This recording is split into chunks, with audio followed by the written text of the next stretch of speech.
Yeah, hindi man kami sikat, pero di rin naman kami nagpapasikat.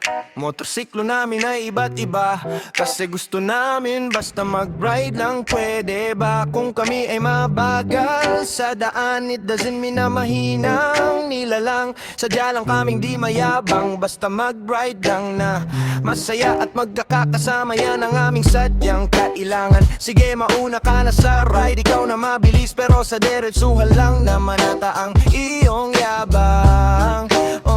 Kailan ka ba huling nag-ride ng malayo? Nasa taas ng bundok kung saan maraming twisties. Dun mo sana patunayan ng pagbangking-bangking mo kuno.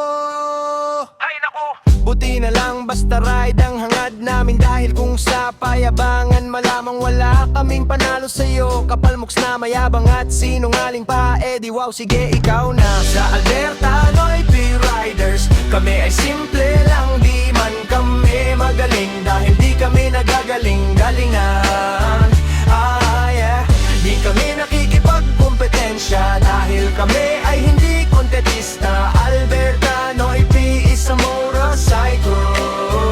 Filipino riders here in Alberta, here in Canada, walang ibang lahi. Pinoy lang kaya unique na may iisang uri, na hangarin na iibahagi at di magari. Basta good vibes, good time and good rides. Yan ang Noy P, yan ang Alberta Noy P Riders.